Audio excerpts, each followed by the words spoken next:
Welcome to Green Building Matters, the original and most popular podcast focused on the green building movement. Your host is Charlie Cicchetti, one of the most credentialed experts in the green building industry and one of the few to be honored as a lead fellow. Each week, Charlie welcomes a green building professional from around the globe to share their war stories, career advice, and unique insight into how sustainability is shaping the built environment. So settle in, grab a fresh cup of coffee, and get ready to find out why green building matters.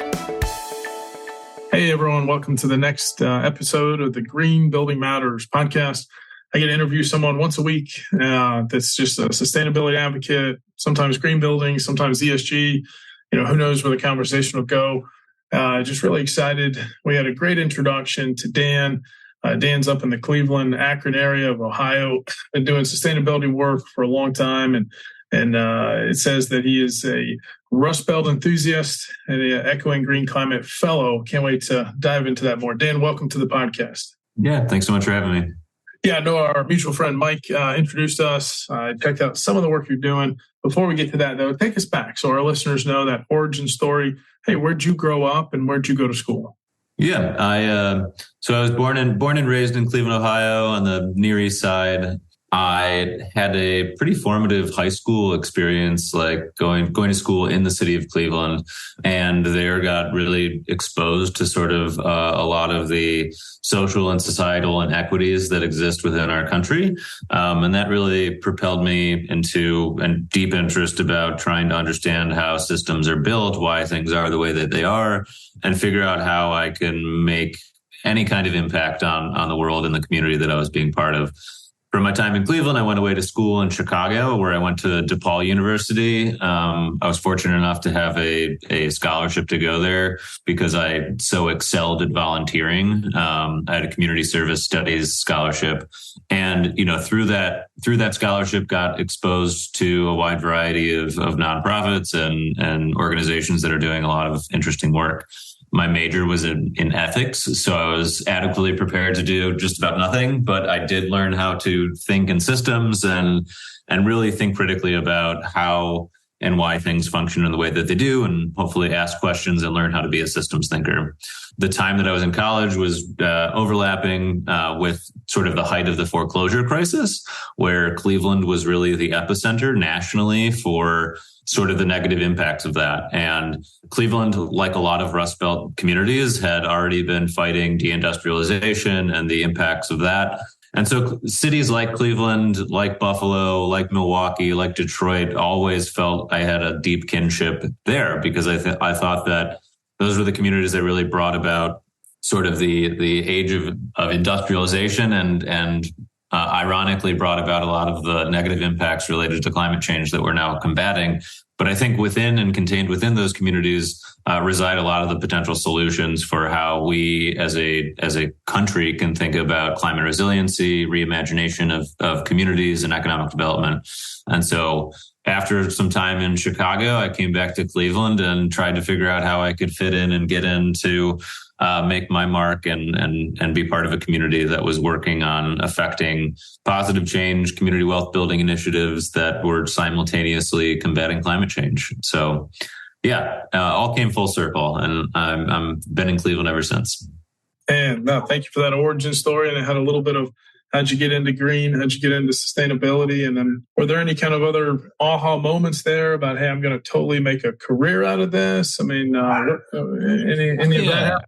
Yeah, I mean, I think that, I have led an exceedingly charmed and privileged life. And I think that in recognition of that privilege and of the access to resources that I've been both born into and privileged to have, I felt then, as I feel now, a tremendous responsibility to ensure that I can use this privilege to mitigate inequities and work on some deeply systemic challenges that communities across the United States and across the globe are facing. And the climate crisis, to me, is the crisis that makes all other crises that much worse. And so, to me, working on things that can mitigate human-driven impacts on the climate to create resilience is perhaps the biggest leverage and point of leverage that we can have on affecting things ranging from from health outcomes to food access to, the ways in which discrepancies are otherwise exacerbated. And so I sort of tried to figure out where to get in. And the way that the entry point that I found was really through working on food systems. And so in Chicago, started to learn more about urban ag and local food systems. Moving back to Cleveland, got to be part of a really robust and healthy community gardening scene, and really got to learn more about the intersecting issues related to our food and agricultural system has on both public health, air and water quality, but also human-caused climate change. And so that's where I sort of decided to sink my teeth into, and have been working sort of in the food system space ever since. Man, love that. Thank you. That's amazing. I like to ask about mentors. Dan, sometimes we have access to a mentor that encourages, opens the door. Sometimes it's someone we actually don't have access to, but we admire their work, we follow, and they kind of encourage from afar. But have you had a couple mentors along the way? Yeah, I think I've had thought leaders whose perspective on the world have been tremendously influential to me that I have not known and never met, but did a lot of reading about. And then also people that have given me maybe more time than I think I deserved. And so in terms of thought leaders, there are really two that I think have been really foundational in terms of helping me think about how I think. And, one is our Buckminster Fuller. He's just kind of this guy that saw the world in a way that blew people's minds at a time when we weren't thinking about resource scarcity or thinking about climate change. He was blazing those trails in the early 1900s, thinking about spaceship Earth and how we can think about our planet as a closed system and as an ecosystem. And then the other is Paulo Freire, who's a Brazilian educator that I think laid a lot of the foundation for thinking about community organizing and community development in a way that centers the lived experience of people most directly affected by larger problems. I think that a lot of the in-person one-on-one mentoring that I've received, people have largely been influenced by those individuals in some way, shape, or form. And so I've had a tremendous number of college professors that I think that whose teachings stay with me today. One, Charles Strain, another Howard Rosing. These are people that I think really did a great job of walking the walk and talking the talk, allowing me to hold up a mirror to myself and to look out into the community in a way that, challenged my preconceived notions of both who I am and how I occupy space, but also the sort of invisible levers that can be grappled with to affect change. And so, I owe a tremendous amount to again, Charles Strain and Howard Rosen. Thanks for sharing. I think it's important to give that shout out to those mentors, and thanks for sharing some thought leaders that inspired you. Others can check out their work. I like one more look back. Dan, what are some of your proudest accomplishments so far? I don't know. I think it's important to acknowledge that no one does anything on their own, right? So anything I've ever been able to accomplish has been because of the people whose shoulders I stood on and whose were in the trenches with me. And so, I don't think that there's any singular thing that I alone have done, but what I will say is I think that the building of the organization that I'm here representing, Rust Belt Riders, is among the most proud things that I've worked and been part of. So back in 2014, it was me and my would-be business partner. I don't think we thought of ourselves as starting a business maybe initially, but Michael Robinson and I were living together, working on a community garden, and had this idea of how we could connect the excess of urban living in the form of food waste to farms, gardens, and community food sovereignty advocates in a way that made sense and was easy to do. And so, that has been really my life's work for the past 10 years is trying to work with community leaders and businesses and residents to reframe a waste stream as a resource stream and to share our learning and our hard-fought wins over the years with other communities across the country to ensure that we have a chance to avoid the very worst impacts of the climate crisis. And so, it's kind of a cop-out answer to say that the business is my most proud achievement, but I can't think of anything else that everything else seems to pale in comparison when we think about all the time and sweat and blood and tears that have gone into building it. Well, it is something to be very proud of. And again, I'm learning more and more about the Cleveland-Akron region. We work with a very large architect, GPD group in Akron. We've got team members there in the Ohio region. I personally really had a great visit to Cleveland. It was right before the pandemic. I took my dad to the Rock and Roll Hall of Fame. He went to Woodstock in '69, and he always wanted to go. We went, and I was just pleasantly surprised by the green space and just a lot of the redevelopment in the area. So why don't we talk present day? Tell us a little more about your organization.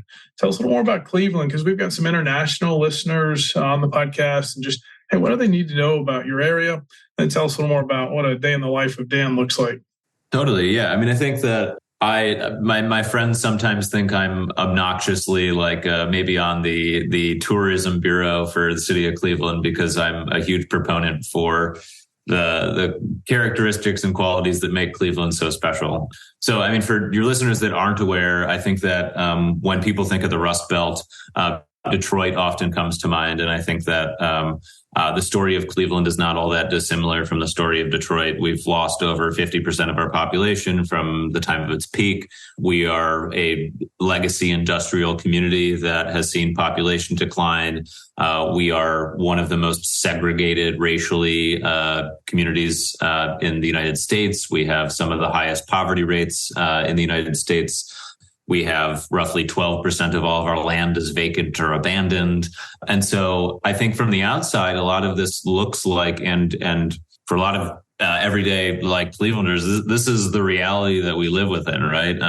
I think that for better or worse, there are hundreds more Clevelands in the United States than there are, say, LA's or Atlanta's or San Francisco's. And for me, I think the ability to do the work that we're doing in Cleveland is representative and perhaps a template for how other cities and other communities can affect change at a systems level in a way that positively lifts. It can be truly like a rising tide that lifts all boats. And so yeah, I think that what we're building here is intended to be replicated, and we think that if it can work in Cleveland, it can work many other places.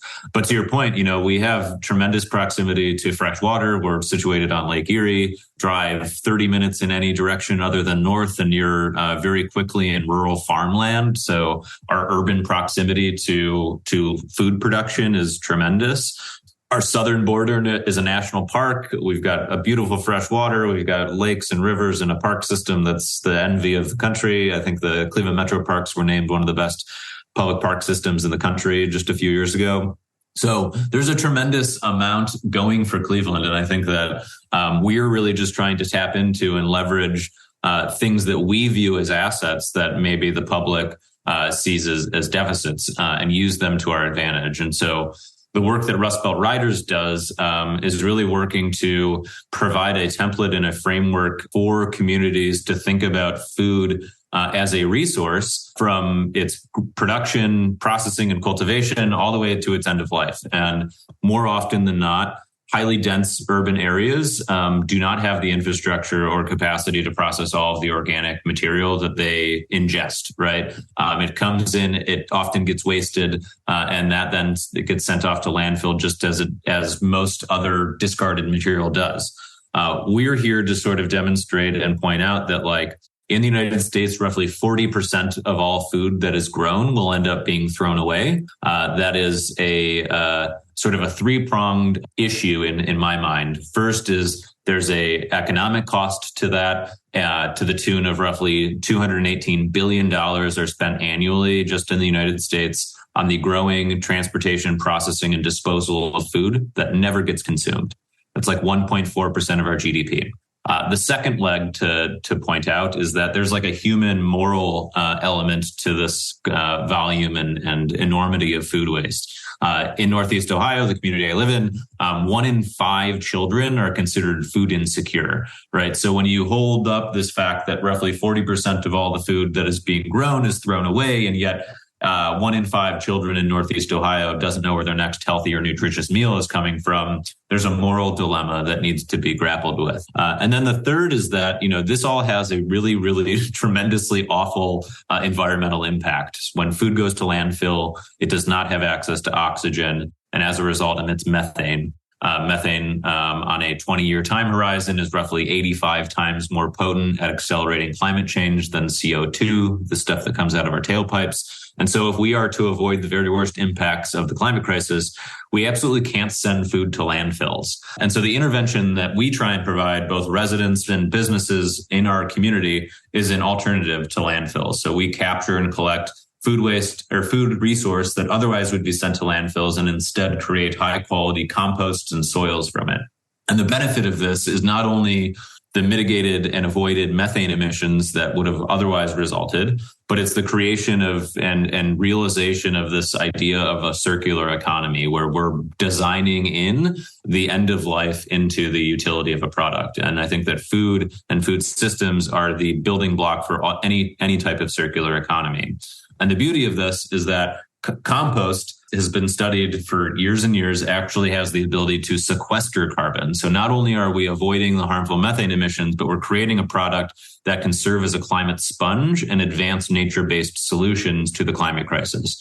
Being a city that's situated on fresh water, that's tremendously important that we have nature-based sponges that can both sequester carbon, but also hold rainwater and avoid the need for artificial fertilizers and chemicals to grow our food. So that's really the work of Rust Belt Riders. Last year, we diverted about 8.5 million pounds of material that otherwise would be sent to landfills. We're doing this in a way that is creating place-based dignified jobs. Everyone that works at our organization earns a starting wage of $20 an hour.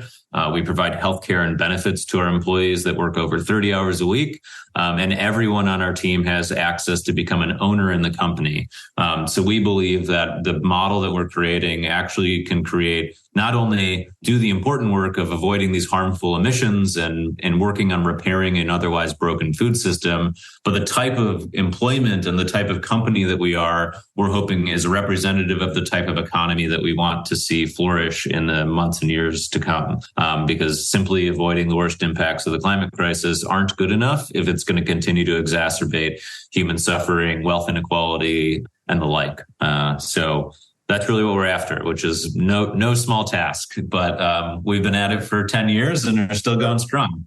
I love it, man. I love the energy, and you're working on a really important part of the overall solution. You know, I spend a lot of time in buildings, the built environment, but so let's say it's 5 or 10 years from now, and we got it right. You know, we reduced all that food waste. Like, what are like the top 3 things that maybe finally, came through? Like, what's it really going to take?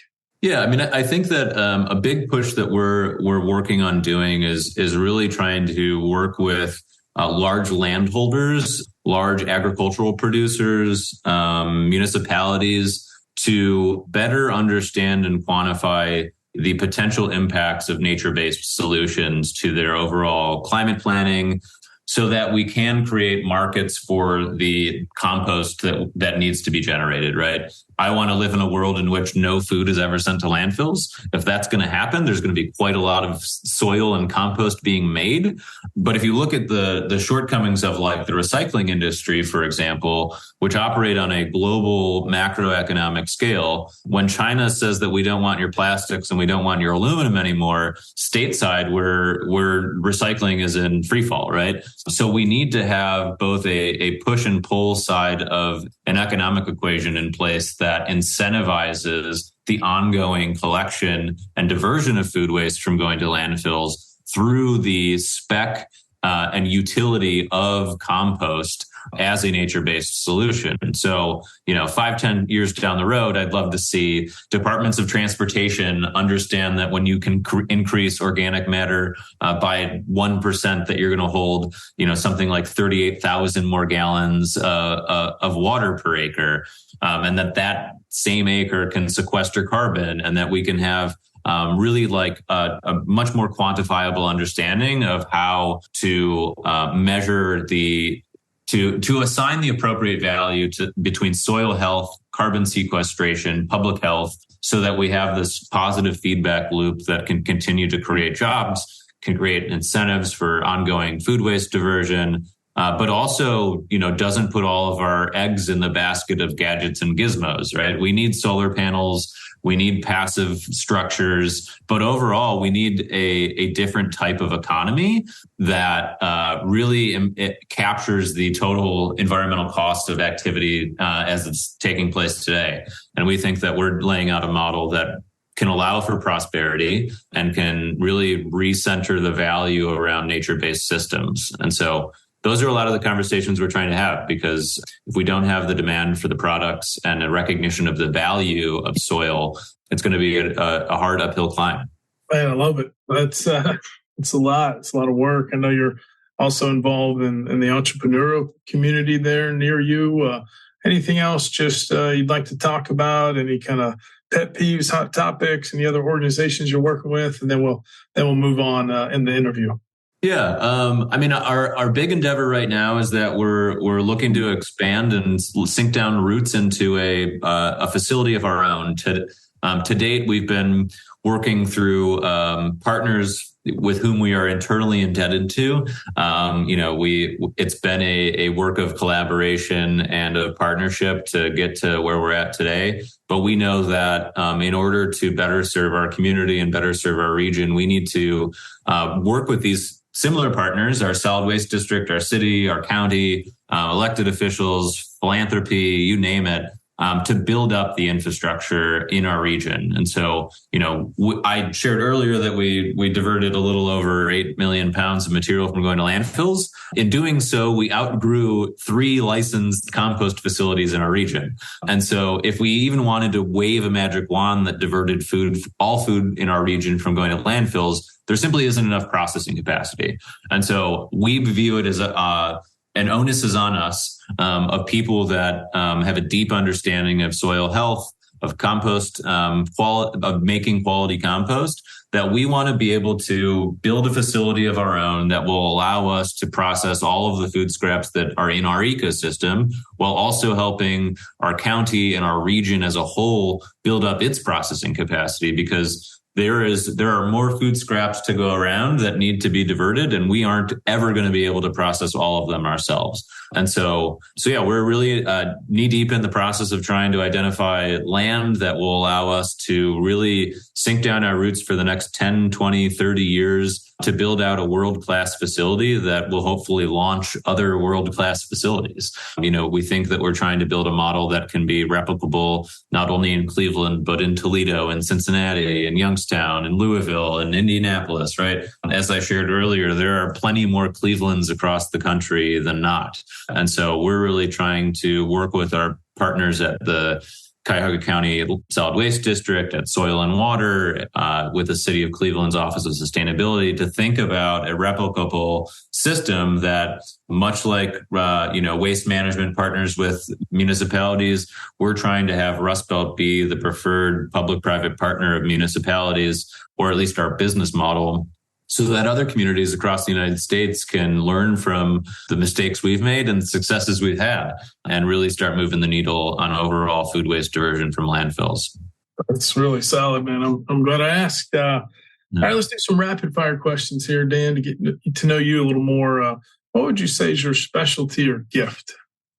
I like to think of myself as a pretty good conduit. I know what I don't know, and I think I know a lot of people and resources. I think of myself as a student. I'm constantly learning from industries that are like ours and totally dissimilar from ours. And so, yeah, I think that I like playing Jedi chess, and I think I'm pretty good at it. And so, systems thinking, call it whatever you want. But, I think we've been really fortunate to assemble a super team of both likely and unlikely partners by sort of reading the tea leaves of where things are going and how to position ourselves to best take advantage of them. And so I think that's really been my special sauce. And then obviously to be complemented and surrounded by people who have both similar and complementary skills to mine, because I can get off into no man's land and I need partners and colleagues to bring me back to life and pick up for the deficits that I possess with other skill sets. And so, yeah, knowing what your strengths are and knowing what your weaknesses are. Jedi chess, man. I love it. Do you have any good habits or routines, rituals that help you stay on point? I I wish I had better ones, but I think that, the one good habit I think I have is just like an insatiable appetite for learning. I'm listening to podcasts all the time. I'm trying to listen to audiobooks. Yeah, just trying to stay on top of what's happening, where trends are going. I always want to know where the puck is going, not where it's at. And so, yeah, I think that I'm endlessly curious, and I think that materializes in a lot of nerding out, and I think I do that to a good degree. Yeah, man, that's one of my favorite quotes, Wayne Gretzky. All right, I'm a fan, Dan, of the bucket list. Not everybody has a bucket list. That's okay, but if you had a bucket list, what are a couple things maybe on your list? Any travel, adventure? Maybe you want to write a book? Yeah, I don't. Maybe I don't know that I've got anything novel to share, but bucket lists include. I would love to do either the whole of the Appalachian Trail or at least some chunk of it.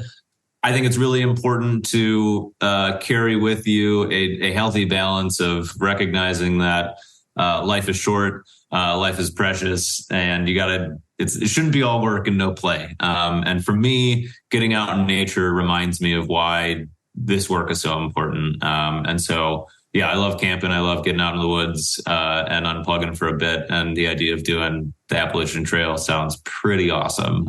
So, yeah. I love that. It actually starts not too far from where I grew up in the North Georgia mountains. That's nice. Pretty.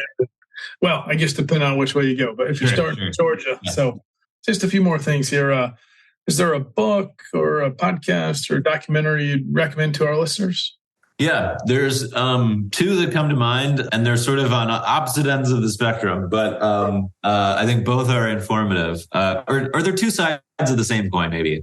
So the first is David Wallace Wells' The Uninhabitable Earth. It's like a horror movie in real time about the current state of the climate crisis. I think I read that and had a fire lit under me, wanted to get to work in a very urgent way. But then I think another book that I think is an inspiring utopic outlook, which again I think is in short supply these days, is The Ministry of the Future. And so that's a book. I think we need more utopic stories. I think that all of environmentalists, God bless them, but they are terrible marketers and storytellers. I think that a lot of how the future is framed through most environmentalists is one of sacrifice, one of scarcity. And I think we need to be sharing stories of abundance and a vision that is worth driving towards with urgency. And I think that Ministry for the Future paints some really beautiful scenarios that we can work towards aspiring towards if we can be collaborative enough. Man, one of my colleagues loves that book. So we're going to put a link to both of those books. I really appreciate that. Last two questions here. I'm really enjoying our conversation. As you look back on your career so far, anything you wish you'd have known earlier? Certainly there's an answer. I don't know. I mean, I think that this is sort of a cop-out, but there's not much that I would change. I wish I knew more about financial projections. I wish I knew more about sort of running a business, but I think that at the same time, I wouldn't trade how we've done anything anyways. I think the mistakes we made along the way made us the company that we are and made me the person that I am. But yeah, I mean, I wish that I would have maybe forged more meaningful partners with a wider array of collaborators earlier than we have. I think we did a good job at that, but there's always more partners that you can bring to the table to inform the ways that you develop both as a person and as a business. And yeah, I think that there's always room for more people and perspectives. I love that. Yeah, I'm a seller, man. No regrets, but understand finance, understand a little more of business, right? Even if you're not necessarily entrepreneurial, I think more and more successful companies want team members that are intrapreneurial. Yeah. And I think that's really important. All right. So as we wrap up, let's say someone's listening, they're loving to hear your story. Maybe they're just now jumping into this green movement. Any words of encouragement for them?